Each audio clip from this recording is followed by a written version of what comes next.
Monsieur l'ambassadeur, monsieur le conseiller, monsieur le secrétaire général, mesdames, mesdemoiselles, messieurs, chers amis, y a-t-il une voix hongroise pour l'Europe?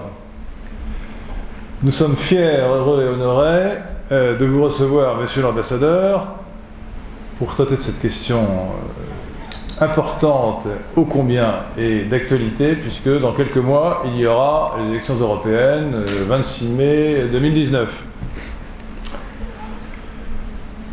Chers amis, vous savez que la Hongrie a toujours été aux avant-postes de l'Occident. C'est la Hongrie qui nous a protégés de l'Empire ottoman. Et historiquement, pendant des siècles, elle a porté le choc. Et aujourd'hui, avec le Premier ministre Viktor Orban, depuis des années, il est au pouvoir depuis 10 ans. 8 ans 8 ans. 8 ans. 8 ans continuellement, mais il avait été au pouvoir 4 ans auparavant. Tout à fait. Eh bien, la Hongrie est toujours aux avant-postes de l'Occident et résiste mieux que les autres pays d'Europe à la submersion migratoire. Alors, je crois que son Excellence György Károly, ambassadeur de Hongrie en France, est le mieux placé, évidemment d'ailleurs, pour traiter de cette question. Y a-t-il une voix hongroise pour l'Europe? Je vais maintenant laisser la parole au secrétaire général du Carrefour de l'Horloge, Pierre Milan, qui va introduire véritablement la conférence de l'ambassadeur de Hongrie, György Károly, sachant qu'ensuite il y aura une longue séance pour les questions qui seront posées oralement. Une jeune fille passera, ou une dame passera parmi vous, avec un micro, vous pourrez poser vos questions oralement. Merci, Monsieur le Président, merci, cher Henri. Bonsoir, Monsieur l'ambassadeur, et bienvenue. Merci à vous tous d'être venus en si grand nombre. Cette affluence qui croît à chaque séance nous réconforte et nous encourage à poursuivre cette mission que certains trouvent impossible, de défendre notre identité, nos valeurs et finalement notre patrie contre ceux qui cherchent à tout jeter aux poubelles de l'histoire. Ils sont nombreux, ceux-là, ils sont hélas puissants et s'affichent de plus en plus ouvertement. Aujourd'hui, c'est un jour particulier pour le Carrefour de l'Horloge. C'est une rencontre du jeudi un peu spéciale, car nous recevons le représentant d'un pays plus que millénaire. Il a été fondé à la fin du IXe siècle et qui est catholique depuis l'an 1000. Et un peu protestant aussi. Je tiens à renouveler les propos de notre président, Henri Lesquin, et adresser à son Excellence le comte Károly, je le prie d'excuser la mauvaise prononciation que je fais sûrement de son nom, pour avoir, avec une grande simplicité d'âme et une non moins grande noblesse d'esprit, accepté immédiatement notre proposition et s'être rangé de bonne grâce à nos habitudes en retenant le jeudi de notre choix pour cette rencontre du jeudi prestigieuse. S'il est un diplomate qui connaît bien notre pays, c'est bien l'ambassadeur Károly. Membre de la famille, la grande famille Károly, qui a donné un chef d'État à son pays, Georges Károly est arrivé petit enfant à Paris en 1948, très exactement, où il a passé toute sa jeunesse. Il est diplômé de l'Institut politique de Paris, titulaire d'un diplôme d'études supérieures de droit public de la faculté de droit de Paris. Il a effectué une brillante carrière privée à la Société nationale industrielle aérospatiale avant d'entrer dans la carrière diplomatique, et il a présenté ses lettres de créance d'ambassadeur de Hongrie à la France le 29 janvier 2015 au président de la République française et le 3 novembre 2016 à son Altesse Sérénissime, le prince Alberto de Monaco. Depuis, c'est un ambassadeur très actif. Il intervient régulièrement dans les médias français pour expliquer la position de la Hongrie dans le contexte de la crise migratoire en Europe. Par exemple, il a signé une tribune publiée sur Mediapart intitulée « La Hongrie et les illusions d'optique ». Il a signé aussi une tribune dans le Figaro intitulée « Démocratie illibérale », ce que Viktor Orban a voulu dire. Il a été l'invité de la matinale de Jean-Jacques Bourdin sur Radio RMC à la suite de l'annonce de la non-participation des pays du groupe de Visegrad au sommet européen des 28 et 29 juin sur la migration. Et à cette occasion, Georges Károly a déclaré Nous préférons que les migrants ne passent par aucune frontière et qu'ils restent chez eux où ils ont le droit de trouver leur bonheur. Georges Chiaroli est aussi le fondateur, avec madame son épouse Angelica, de la fondation Joseph Chiaroli, organisme à but non lucratif de droit hongrois, visant à promouvoir l'ouverture européenne de la Hongrie et à assurer la restauration et la reconversion de leur ancienne propriété familiale en un centre culturel de rencontres à vocation européenne, susceptible de contribuer à une meilleure connaissance réciproque de la Hongrie et des autres pays d'Europe au travers de diverses manifestations. Donc, ça n'est surtout pas un adversaire de l'entente entre pays d'Europe. Ne nous méprenons pas. Et c'est pour ça que j'ai annoncé, que j'ai donné cette précision, pour qu'on se comprenne bien. L'ambassadeur Chiaroli, vous le voyez d'ailleurs sur son veston, est chevalier de l'Ordre national du mérite français. Il est également chevalier de l'Ordre du mérite hongrois et il est chevalier de l'Ordre de la Toison d'Or. Je souhaiterais également remercier vivement M. Fejerdi Gyergyeli, en le priant aussi de bien vouloir excuser la mauvaise prononciation de son nom, qui est conseiller politique à l'ambassade de Hongrie en France, pour son aide précieuse et aimable dans la préparation de cette réunion. Dès le début de ce projet, il m'a soutenu et ses réponses, toujours rapides et utiles, m'ont été d'un grand secours. Un grand merci, M. Gyergyeli. Et j'associe d'ailleurs à ces remerciements Madame la secrétaire de l'ambassadeur, qui a reçu mes premières demandes et qui a joué un rôle d'intermédiaire bienveillant. Je connais un tout petit peu la Hongrie. J'y suis allé à 2 ou 3 reprises dans le cadre d'activités professionnelles. C'était du temps que beaucoup dans cette salle n'ont pas connu, pour plagier Aznavour, celui du rideau de fer, de la terrible tutelle soviétique, de ses oppressions, de ses terreurs, de la ruine de l'économie des pays qu'elle avait envahis et de l'endoctrinement de masse. La Hongrie m'était apparue différente, prisonnière certes, mais libre dans sa tête, capable de distance. Par exemple, pendant 4 décennies de communisme, 1947-1989, le pays, connu alors sous le nom de République populaire de Hongrie, attira l'attention internationale avec la révolution de 1956, qui a connu une féroce répression de l'armée soviétique, et plus tard, l'ouverture de la frontière avec l'Autriche en 1989, ce qui était impensable à l'époque. J'ai personnellement vu des Hongrois partir de ce pays en fin de semaine, rejoindre leurs amis ou leurs proches en Autriche et revenir librement le dimanche soir sans être inquiétés par la police d'État. C'était absolument inimaginable comme situation. Et la Hongrie était le seul pays à faire cela sous la tutelle, sous le joug soviétique. Déjà, ce pays me semblait prêt à s'envoler. Au lieu de soumission servile, il travaillait à se rapprocher autant qu'il le pouvait de cet Occident, qui profitait d'ailleurs si mal de sa liberté. Il attendait avec impatience de redevenir le pays hautement civilisé qu'il n'avait pas au fond cessé d'être. La Hongrie, c'est le pays de Franz Liszt, d'Arthur Koestler, du comte Chiaroli qui présida ses destinées, et même de Houdini, et de bien d'autres célébrités. Houdini aussi, oui. Mais si la Hongrie vit son présent avec intensité, n'oublions pas qu'elle est membre de l'Union européenne, de l'OTAN, de l'ONU et de beaucoup d'autres organisations internationales, c'est aussi le pays de la culture, des traditions, du folklore enraciné et de l'art de vivre. Celui qui n'a pas goûté un verre de véritable Tokay n'a pas connu le baiser de la Hongrie. Tokay, non? Tokay.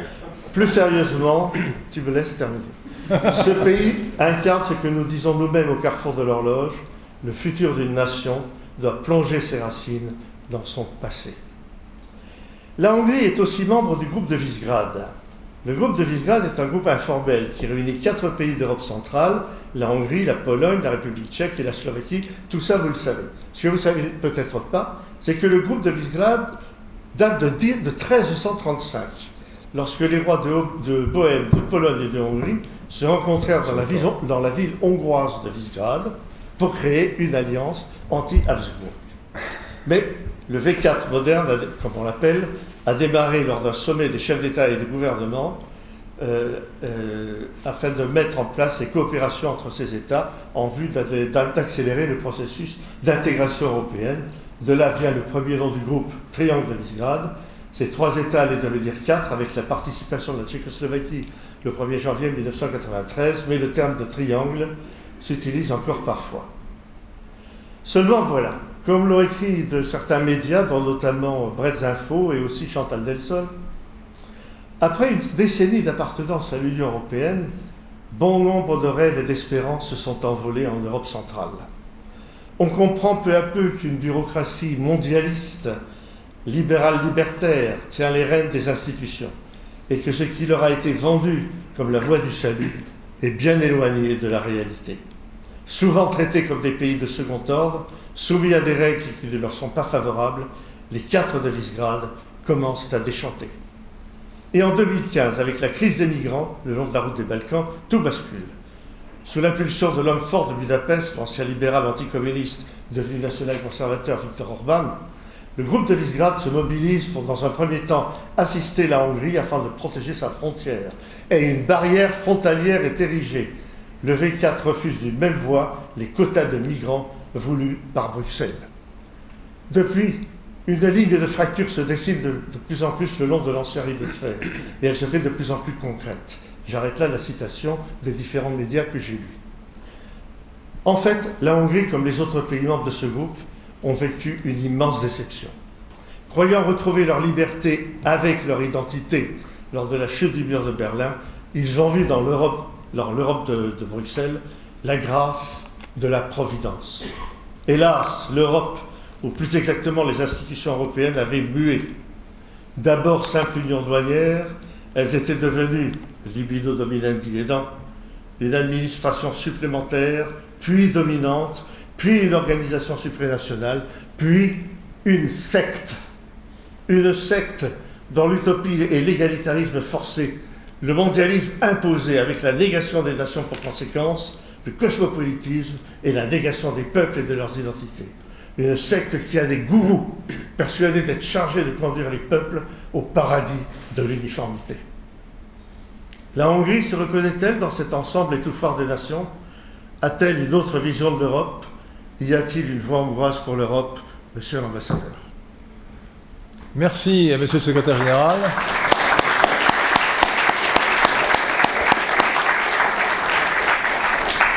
Si j'ai précisé, cher Pierre Milan, que la Hongrie était un peu protestante, c'est parce que j'ai lu sur la notice Wikipédia de la grande famille Károlyi que c'était un membre de votre famille qui avait traduit la Bible en hongrois.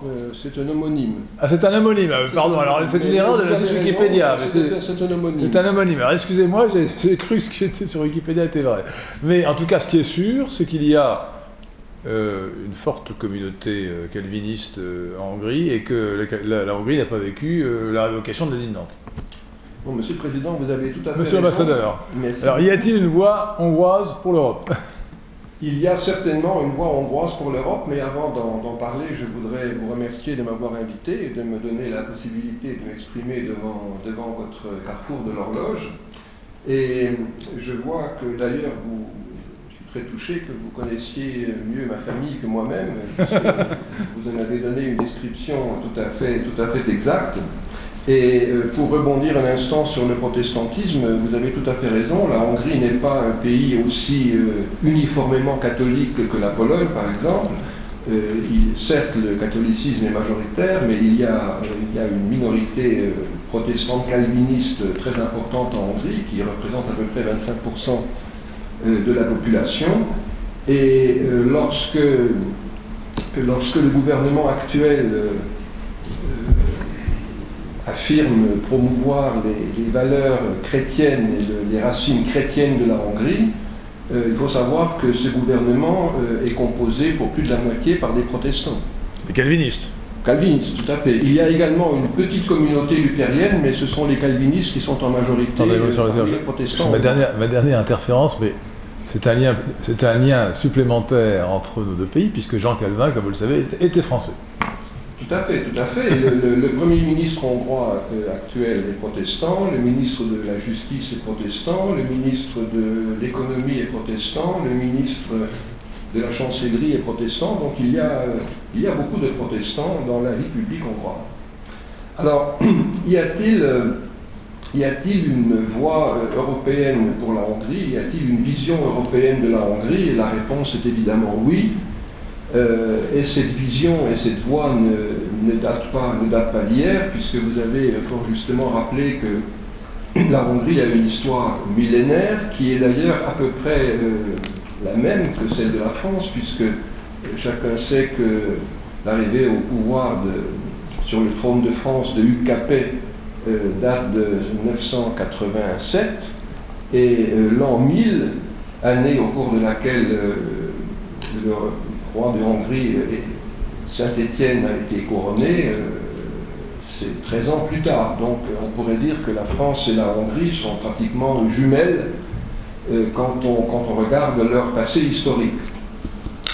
Et ce choix de se faire couronner roi de Hongrie n'a pas été un choix facile, parce que déjà à l'époque, les Hongrois avaient le choix entre l'Occident et l'Orient. Et celui qui allait devenir Saint-Étienne avait le choix de se tourner vers Byzance ou se tourner vers les royaumes d'Occident, vers la chrétienté d'Occident. C'est ce choix-là qu'il a fait, et c'est pour cette raison qu'il a demandé au pape de bien vouloir lui donner une couronne, comme c'était le cas pour beaucoup de souverains à cette époque. Le couronnement par le pape était un gage d'attachement aux royautés, au royaume d'Occident, et c'est ce choix qu'a fait Saint-Étienne, et il l'a fait auprès d'un pape qui n'était pas n'importe quel pape, puisque ce pape était français. Il a été couronné en l'an 1000 par le pape Sylvestre II, qui était français d'origine. Il s'appelait Gerbert d'Aurillac, originaire donc d'Aurillac, et ce souvenir reste encore aujourd'hui très vivace dans la mémoire des Hongrois, à tel point que lorsqu'en l'an 2000, le président de la République de Hongrie de l'époque, qui est décédé aujourd'hui, est venu en visite d'État en France, reçu par le président Chirac, il a fait savoir qu'il souhaitait se rendre à Aurillac. Alors, cette demande a mis en émoi le protocole, parce qu'on ne comprenait pas pour quelle raison ce président hongrois tenait à aller à Aurillac. Alors, on leur a expliqué, il est allé à Aurillac pour rendre hommage à celui qui avait, 1000 ans plus tôt, attaché la Hongrie à la chrétienté d'Occident. Donc, vous voyez que ce lien, non seulement avec la France, mais aussi avec la partie occidentale de l'Europe, est extrêmement vivace chez les Hongrois. Et c'est quelque chose qui marque beaucoup, la mémoire collective de la Hongrie. Alors, cet attachement à l'Europe, il s'est manifesté, ces liens, cette espèce d'insertion dans la circulation sanguine dans la vie de l'Europe s'est poursuivi pendant toute l'histoire récente, pendant toute la période historique du dernier millénaire, avec la dynastie des Anjou a régné sur la Hongrie. Il y a eu des mariages entre des princesses françaises et des rois hongrois.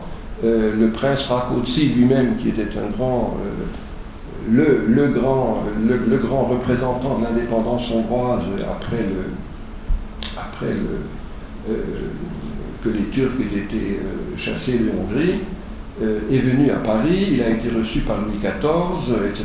Donc il y a énormément de liens qui se sont poursuivis tout au long de l'histoire avec la France, mais surtout avec ce qu'on considérait comme le cœur de l'Europe, c'est-à-dire l'Europe centrale et occidentale. Donc la Hongrie a toujours regardé vers l'Europe.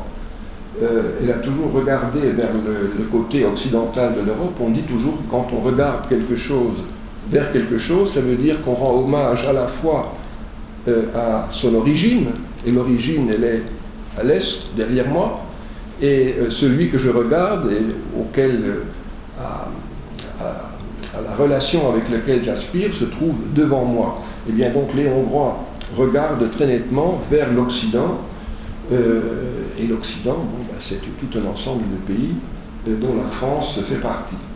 Et lorsque nous nous sommes retrouvés après la Seconde Guerre mondiale derrière le rideau de fer, ça a été un choc pour la Hongrie. On ne s'attendait pas à ça. La plupart des Hongrois espéraient être libérés par les Anglais par le biais d'un débarquement en Yougoslavie. À l'époque, c'était parce qu'on voulait à aucun prix être libéré par les Soviétiques, parce qu'on savait très bien que ça représentait un risque pour l'avenir, qui d'ailleurs s'est vérifié, puisqu'ils ont tellement aimé les pays qu'ils ont libérés qu'ils y sont restés 45 ans. Et ça, c'est quelque chose qui était un autre marqueur de la relation, de la différence d'approche qui peut s'établir entre la Hongrie et les pays d'Europe occidentale. Les pays d'Europe occidentale ont été libérés par l'armée américaine qui, après quelques mois, maximum quelques années, mis à part l'Allemagne qui était occupée, mais les autres pays ont été évacués très rapidement et ont pu former leur existence propre. Et ce n'était évidemment pas le cas de l'autre côté du rideau de fer. Et lorsque la révolution de 1956 a éclaté 10 ans après la fin de la Seconde Guerre mondiale, eh bien, les Hongrois ont frappé en quelque sorte par ce mouvement à la porte du monde libre, en disant toc toc toc, est-ce qu'on va quand même pouvoir vous rejoindre? Eh bien, malgré toutes les assurances qu'on leur avait données, qui d'ailleurs nous ont coûté un certain nombre de centaines, voire de milliers de victimes, eh bien, la porte ne s'est pas ouverte. La porte ne s'est pas ouverte et nous en avons repris pour un certain nombre de dizaines d'années. Mais je pense que ce n'est pas un hasard si quelques mois après l'insurrection hongroise de 1956, eh bien, il s'est produit quelque chose le 25 mars 1957 avec la signature du traité de Rome et la création de l'Union européenne.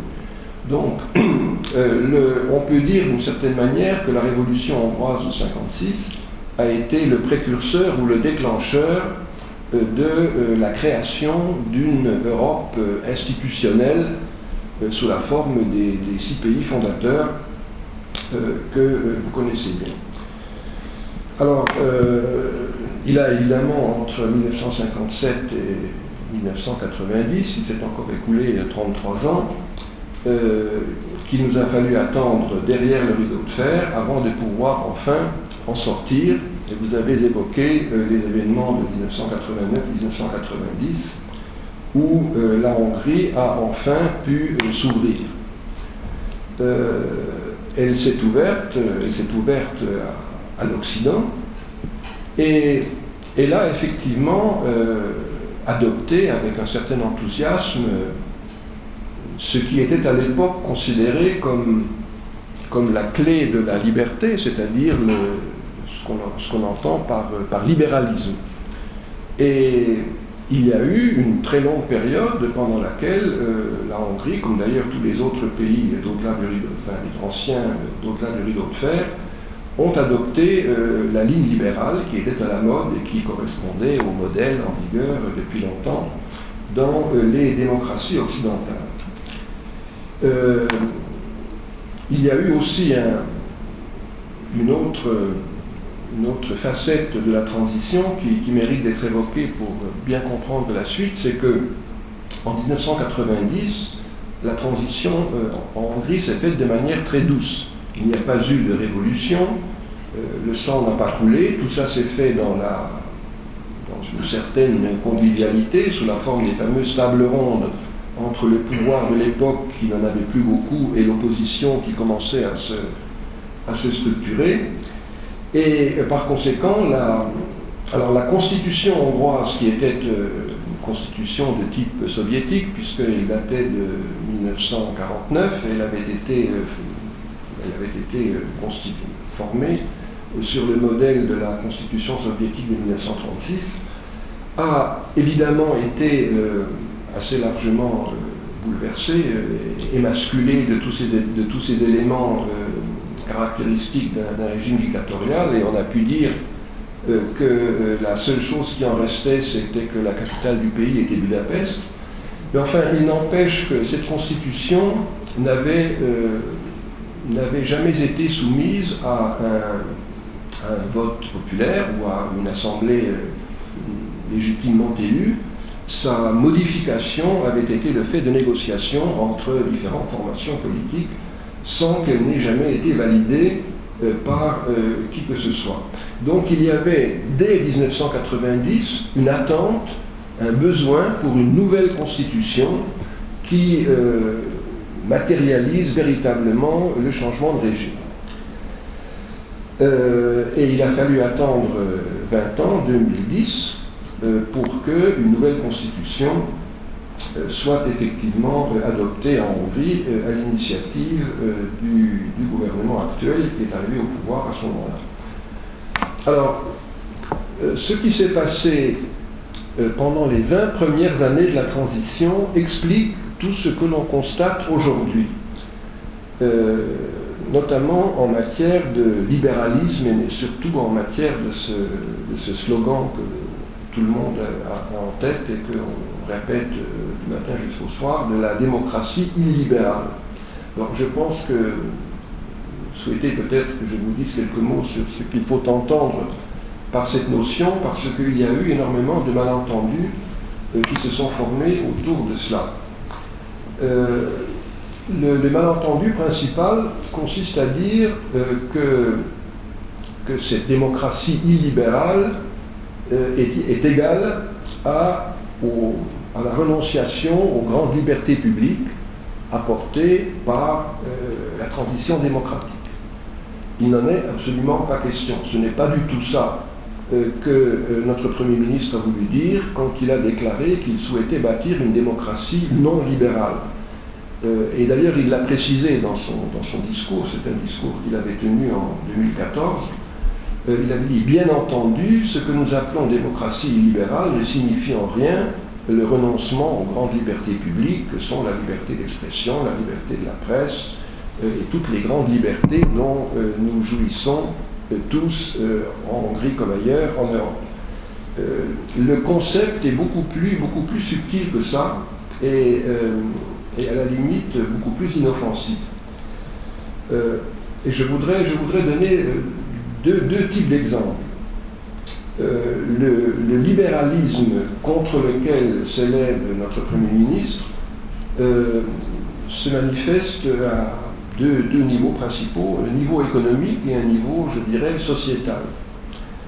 Le niveau économique. Sur le niveau économique, je donnerai deux exemples qui permettront de vous faire toucher du doigt la raison pour laquelle il a fallu intervenir, entre guillemets. Dans les 20 premières années qui ont suivi la transition démocratique, il y a eu en 1990 un premier gouvernement de droite, un gouvernement conservateur, qui, 4 ans plus tard, puisqu'en Hongrie on vote tous les 4 ans, a été balayé. Pourquoi a-t-il été balayé? Parce qu'en 90, tout le monde s'imaginait que maintenant que le rideau de fer était tombé, eh bien, il suffisait d'appuyer sur un bouton pour que tout s'arrange, pour que les salaires hongrois atteignent les niveaux de l'Europe occidentale, que tout le monde vive dans le plus grand bien-être du jour au lendemain. Bon, évidemment, ça ne s'est pas passé comme ça. Il y a eu une certaine déception dans la population qui s'est traduite par un retour de bâton. Et dès 1994 est arrivée au pouvoir en Hongrie une coalition de gauche qui était formée essentiellement par l'ancien parti communiste devenu parti socialiste, mais dont le personnel finalement n'avait pas tellement changé, simplement qu'il s'était déclaré du jour au lendemain champion du libéralisme tel qu'il fallait l'être à cette époque pour être fréquentable. Alors, il y a là aussi une certaine ambiguïté, parce qu'on disait toujours que les Hongrois finalement n'ont jamais été communistes, qu'ils se souciaient comme d'une guigne de l'idéologie communiste, mais que tous ceux qui appartenaient au parti à l'époque étaient des gens qui étaient bien heureux d'être là, de profiter des avantages et des privilèges que leur donnait l'appartenance au parti, et que c'était surtout ça qui les motivait, beaucoup plus que des considérations idéologiques. Donc tout ce personnel politique s'est retrouvé rebaptisé socialiste, socialiste libéral, socialiste européen, mais toujours attaché évidemment à un certain nombre de privilèges que malgré tout ils avaient réussi à faire passer par-delà la transition démocratique.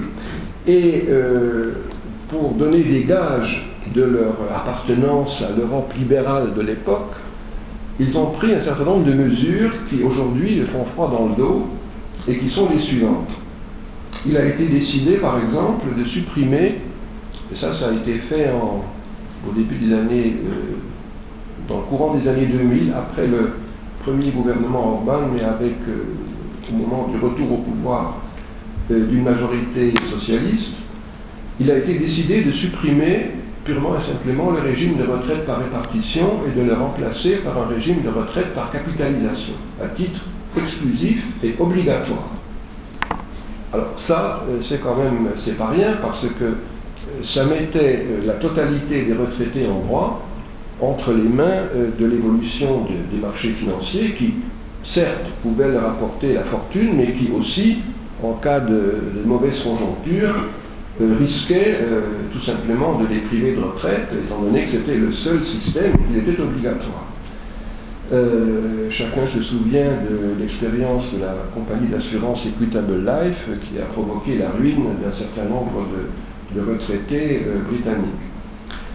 Alors, et en plus de cela, ce système a eu pour effet immédiat de faire bondir la dette publique, puisque à partir du moment où ce système était mis en place, eh bien, les sociétés de prévoyance, les compagnies de prévoyance qui étaient donc là pour gérer la retraite par capitalisation, recevaient les cotisations des cotisants, des assurés, qui du coup ne se retrouvaient plus dans les recettes de l'État. Or, l'État était obligé de continuer à servir les retraites de ceux qui étaient déjà retraités, par conséquent, dépenses d'un côté et pas de recettes de l'autre.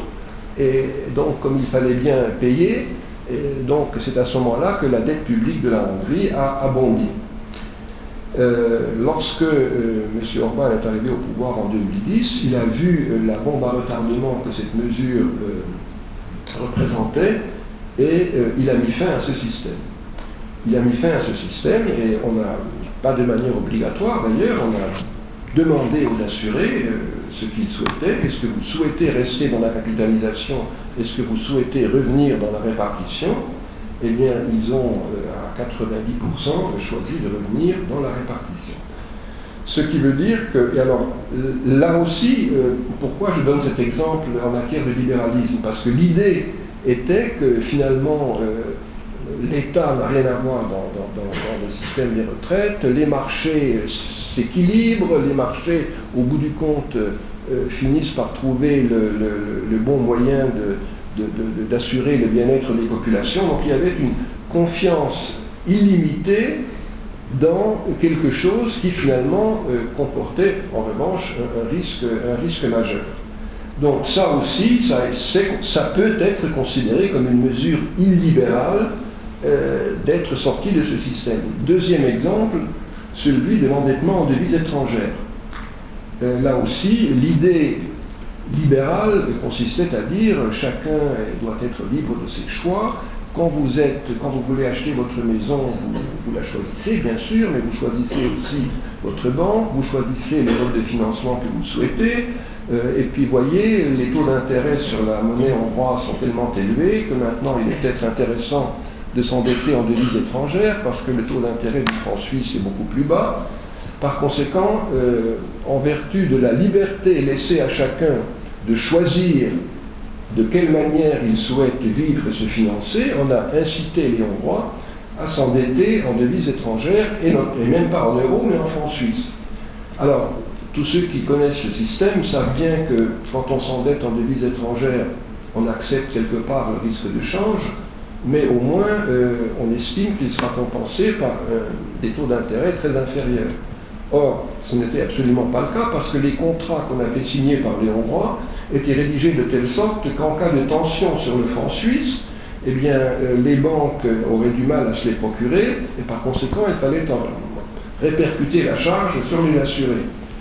Donc les malheureux emprunteurs hongrois se sont retrouvés à payer le beurre et l'argent du beurre, puisqu'ils ont pris de plein fouet la réévaluation du franc suisse, et ils en arrivaient au bout du compte à payer des 9 et des 10% sur le franc suisse, alors que le taux d'intérêt officiel était pratiquement proche de zéro.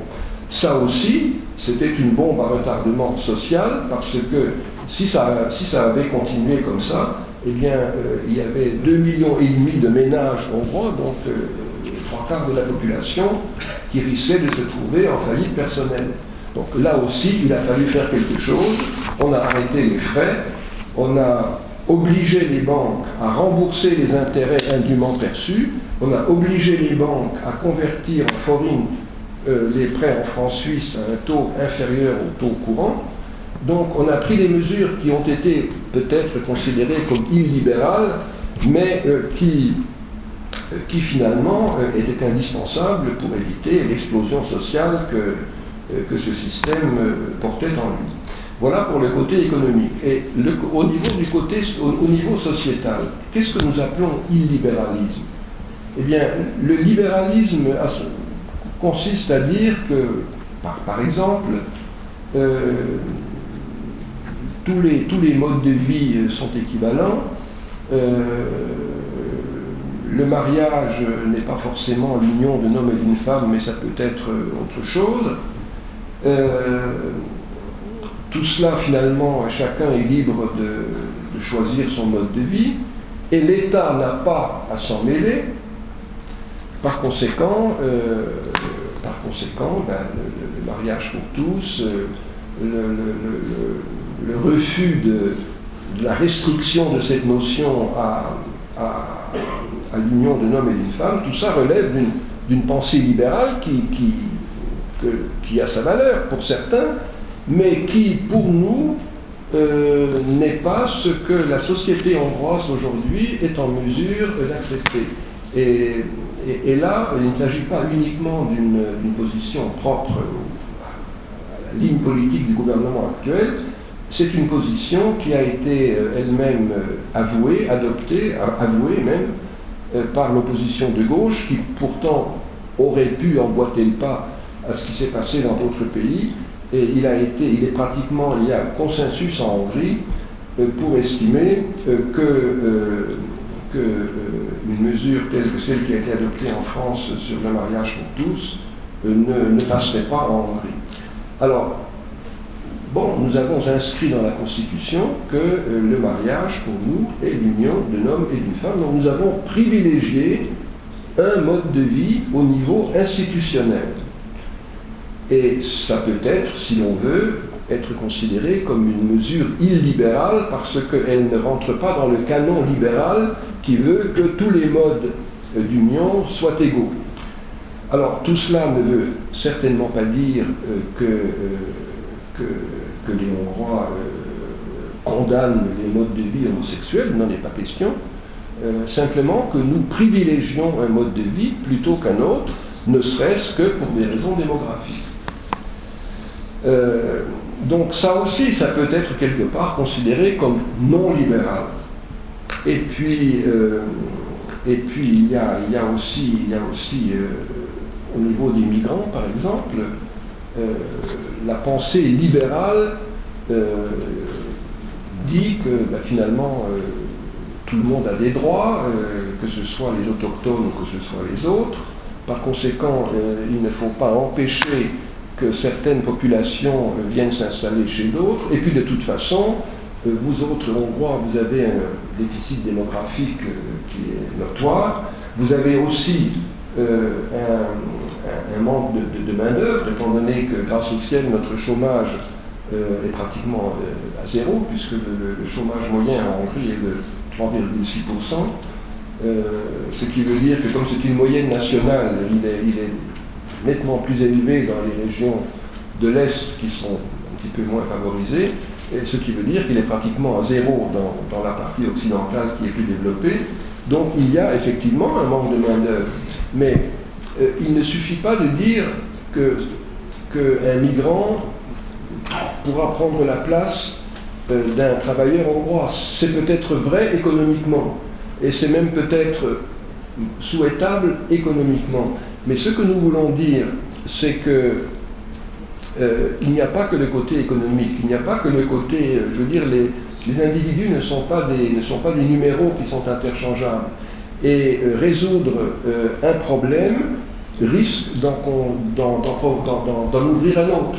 Donc, nous, ce que nous pensons, c'est que la manière de résoudre notre problème démographique et notre problème de main-d'œuvre ne consiste pas à importer une main-d'œuvre étrangère, parce que nous estimons que cette main-d'œuvre, si elle devenait trop importante, risque, je dis bien risque, de provoquer des tensions sociales, risque de déstabiliser le pays. On voit ce qui se passe en Allemagne, on voit ce qui se passe, hélas, en France. Donc ce sont des exemples que nous ne souhaitons pas reproduire chez nous. Et nous essayons de nous donner les moyens de régler ces problèmes par des mesures propres, par une politique nataliste qui essaye d'inciter aux naissances, au mariage, par une politique, à propos de l'avortement par exemple, c'est un autre sujet extrêmement délicat. L'avortement existe en Hongrie, il n'est pas interdit, il est même assez largement pratiqué, mais ce que nous disons, c'est que nous souhaitons le limiter au minimum. Il n'y a aucune mesure coercitive à l'égard de l'avortement en Hongrie. En revanche, nous nous réservons le droit de dire que nous souhaitons que les femmes soient incitées à ne pas le faire par toutes sortes de campagnes, qu'on appelle des campagnes pro-life, tout cela dans le but d'éviter les avortements autant que possible et dans le but de favoriser les naissances de notre côté. Ça, ce sont des sujets extrêmement délicats parce que on ne peut rien imposer dans ce domaine, mais on peut au moins inciter. Et toute la politique hongroise, ce qu'on appelle, encore une fois, illibérale, n'est pas du tout une politique de coercition, c'est une politique d'incitation soft qui commence à porter ses fruits. Notre taux de fécondité, qui était encore il y a quelques années de 1,25, donc c'est pratiquement rien, est aujourd'hui passé à 1,50. Donc c'est pas encore assez, c'est pas le 2,1 qui permet le renouvellement des générations, mais c'est quand même mieux. Les mariages sont en hausse et les avortements sont en baisse. Alors, espérons que ça continuera, mais encore une fois, voilà un autre exemple de mesures illibérales. Nous préférons favoriser des mesures nationales plutôt que de faire droit à une espèce de mélange qui pour nous est presque contraire à ce que pensent fondamentalement les individus. Si vous voulez, à partir du moment où on nous dit que finalement toutes les cultures se valent, tous les pays se valent, qu'il n'y a plus de frontières, qu'il n'y a plus rien, où sommes-nous? Qui sommes-nous? Ce sont des problèmes de société fondamentaux que nous essayons d'aborder à notre manière. Et c'est dans cet esprit-là que nous nous présentons sur la scène européenne. Et je ne pense absolument pas qu'il y ait là quoi que ce soit à redire. C'est une position qui n'est peut-être pas partagée par tout le monde, mais encore qu'elle le soit par certains. C'est une manière de voir l'Europe. C'est une manière de préfigurer l'Europe que nous souhaitons. Et là, ce que je voudrais dire, c'est que, et ça je crois que c'est très important, la Hongrie n'est pas du tout dans une perspective de sortie de l'Europe. Il n'y a en Hongrie ni volonté politique, ni majorité pour quitter l'Europe. Nous avons payé pour y entrer, et nous sommes très, très contrariés lorsque nous entendons dire certains que la Hongrie devrait sortir ou elle devrait être punie de telle ou telle manière. Quand nous sommes entrés,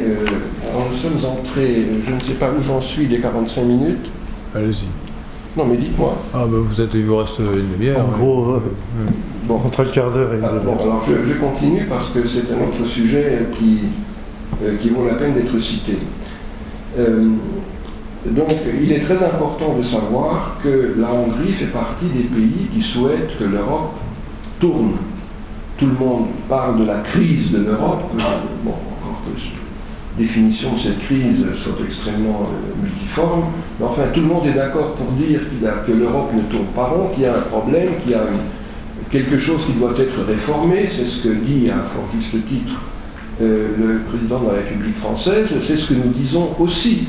Donc nous sommes tout à fait dans la ligne de réformer l'Europe, mais à aucun prix d'en sortir.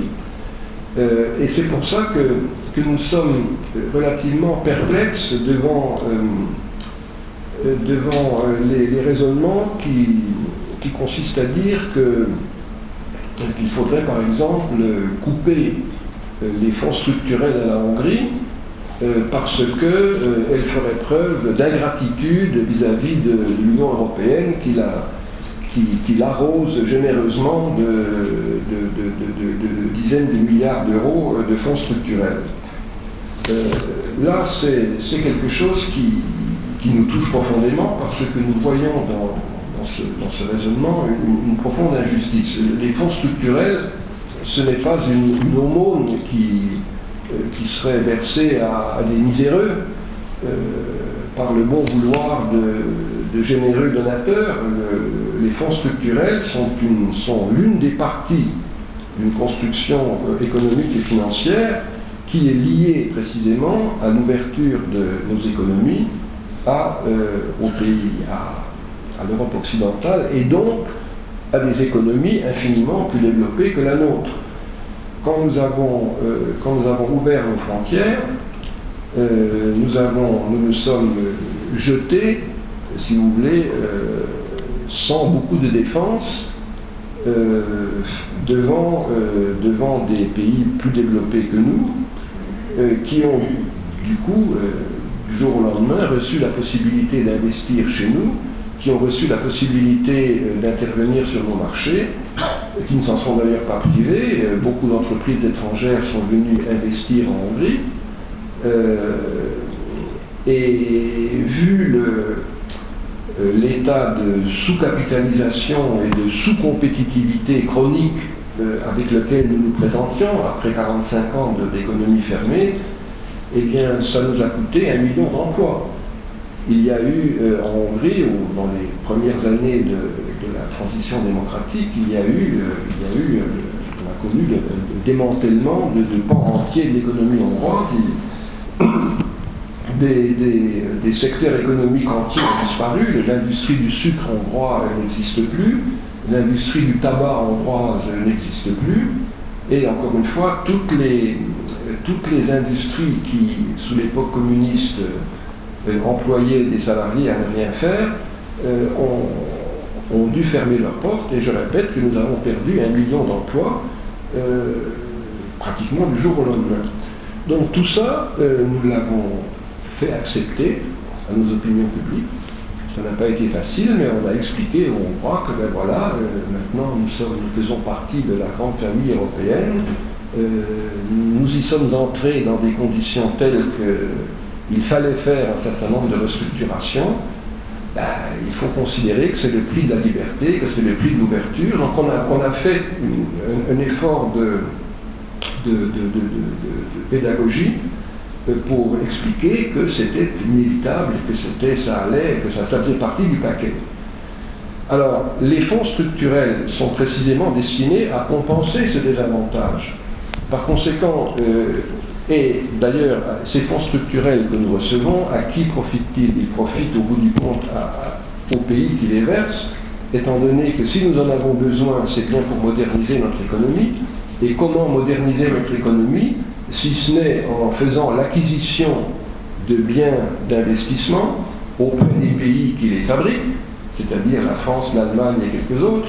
Donc ces fonds que nous recevons reviennent finalement dans les pays qui les ont versés, d'une part sous forme de commandes, et puis surtout, d'autre part, sous forme de rapatriement de bénéfices, puisqu'à partir du moment où vous avez le droit d'investir chez quelqu'un, eh bien, vous avez évidemment le droit de faire ce que vous voulez avec les bénéfices récoltés, et par conséquent, il y a des flux qui sortent de Hongrie régulièrement, du fait de l'ouverture de nos économies. Donc, si on rompt l'équilibre entre les flux d'entrée et les flux de sortie, on crée une inégalité qui est conceptuellement tout à fait inacceptable. Donc, c'est un petit peu, si vous voulez, la mécanique des fonds structurels, ce sont deux tuyaux parallèles dans lesquels l'eau circule dans deux directions différentes. Le premier tuyau, qui est celui d'ouverture des marchés, eh bien, le robinet qu'il y avait a été démantelé depuis longtemps. On ne peut plus le fermer, sauf à rétablir des barrières partout. Le robinet des fonds qui entrent en Hongrie, celui-là, il a gardé un robinet, mais si on le ferme, on ferme unilatéralement le circuit et on laisse sortir les flux de Hongrie en empêchant les flux d'entrée qui sont là pour les compenser. Donc tout ça pour dire que les fonds de cohésion que nous recevons sont destinés à compenser les immenses inconvénients que l'ouverture de nos économies nous ont procurés. Et il est absolument inacceptable d'entendre dire qu'il faut maintenant nous les réduire, ou même, selon certains, nous les couper carrément.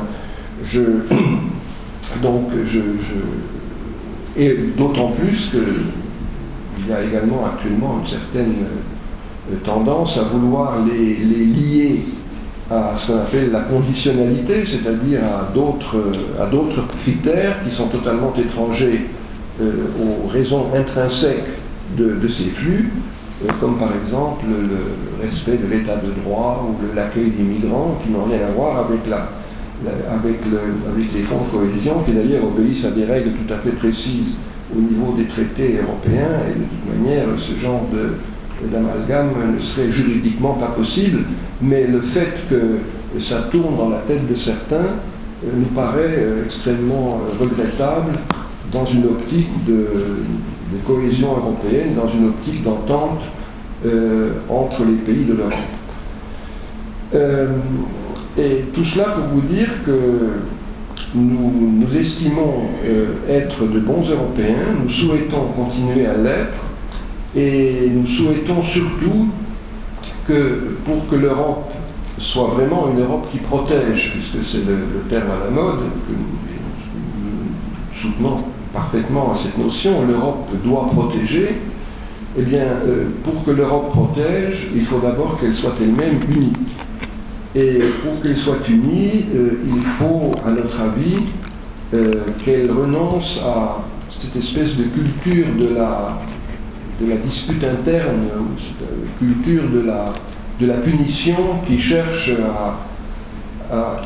à trouver par tous les moyens les raisons de punir un pays sous prétexte qu'il ne respecterait pas certaines valeurs qui restent encore à démontrer. Tout cela nous semble très, très dangereux pour l'union et pour la cohésion elle-même de l'Europe, parce que sur les valeurs de base, tout le monde est d'accord, bien évidemment, nous comme les autres. Maintenant, il y a d'autres valeurs qui peuvent se décliner en fonction des pays. Nous avons quand même chacun notre identité, notre histoire, notre vécu, notre ressenti, et il est parfaitement légitime qu'au sein de l'Europe à 28 ou à 27, eh bien, différentes sensibilités puissent se manifester. N'oublions pas que la devise de l'Europe, c'est l'union dans la diversité. Certes, il y a le volet union qui est important, et nous sommes tout à fait d'accord pour le respecter. Nous avons, comme tout le monde, signé le traité de Lisbonne, qui prévoit un certain nombre de compétences qui sont transférées à l'Union, un certain nombre de compétences qui sont dites partagées, et puis aussi un certain nombre de compétences qui sont qui demeurent nommément dans la compétence des États. Tout ce que nous souhaitons, c'est que l'Union européenne garde à l'esprit, enfin quand je dis l'Union européenne, ce sont les institutions. Il y a souvent là encore une confusion sémantique. Quand on parle d'Europe, il faut bien savoir de quelle Europe on parle, l'Europe en général, ou des institutions de l'Europe. Donc la Hongrie, comme je l'ai dit, est profondément attachée à son appartenance à l'Europe. Et si vous interrogez les Hongrois, vous saurez qu'à peu près 70 ou 80% de la population hongroise se déclare contente de faire partie de l'Union européenne, donc il n'y a aucun doute là-dessus. En revanche, nous nous réservons le droit, comme d'ailleurs tout autre pays membre de l'Union, d'avoir notre point de vue sur la manière dont l'Union européenne est gouvernée. Et ça, c'est tout à fait différent. C'est le mode de fonctionnement, la gouvernance actuelle de l'Union, à l'initiative de ces institutions, et notamment de la Commission, qui nous pose problème sur plusieurs points.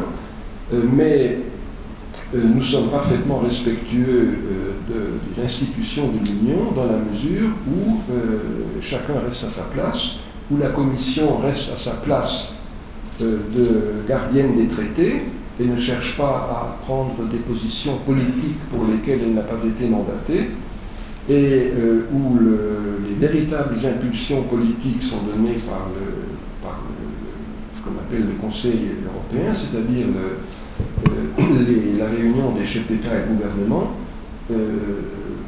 dans lequel les décisions ne peuvent être prises qu'à l'unanimité. Par conséquent, il y a une recherche de consensus qui me semble être au cœur même de la construction européenne, qui d'ailleurs fonctionne sur la base du principe de subsidiarité, c'est-à-dire l'Union elle-même ne peut et ne doit intervenir que là où les États eux-mêmes soit sont incapables d'intervenir, soit ne pourraient intervenir que de manière moins efficace. Donc on pourra en reparler si vous voulez, parce qu'il y a pas mal d'exemples qu'on pourrait citer dans ce domaine.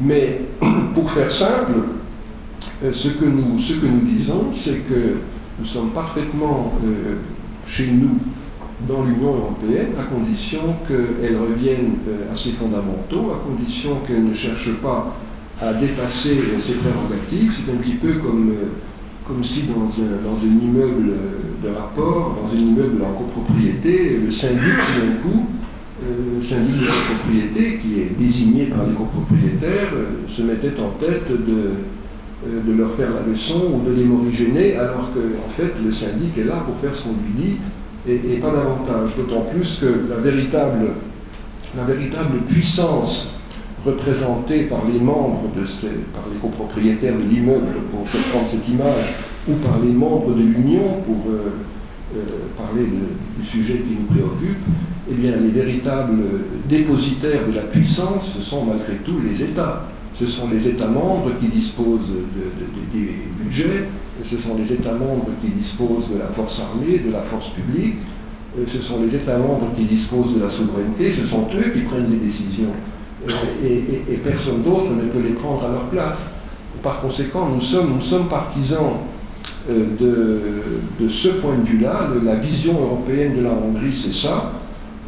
La place de la Hongrie dans l'Europe, c'est une place où chacun respecte l'autre, dans la conscience qu'on peut ne pas être d'accord, mais si on n'est pas d'accord, le but n'est pas de convaincre l'autre, mais le but est au contraire de respecter la position de l'autre. On ne sera jamais d'accord sur tout, c'est une impossibilité physique. Par conséquent, mieux vaut en prendre acte, et mieux vaut faire en sorte que lorsqu'on n'est pas d'accord, eh bien, on respecte la position de l'autre. Et si on respecte la position de l'autre, l'autre respectera votre propre position. Et c'est de cette manière-là que nous concevons l'Union européenne, et c'est de cette manière-là, c'est dans cette optique-là que nous souhaitons intervenir à l'avenir. Et Dieu sait si les échéances qui sont devant nous sont intéressantes. C'est dans ce sens-là que nous souhaitons ramer, si vous voulez, pour que l'Europe de demain soit véritablement une Europe apaisée, non pas une Europe au sein de laquelle les États se disputent comme les chiffonniers. Imaginez l'image que ça donne à l'extérieur, et Dieu sait si on a besoin de donner à l'extérieur une image unie et pas une image de gens qui se disputent comme les écoliers. Et Et c'est de cette manière-là que nous voyons l'Europe. C'est là que c'est un petit peu la clé de l'Europe qui protège à la manière hongroise. Voilà.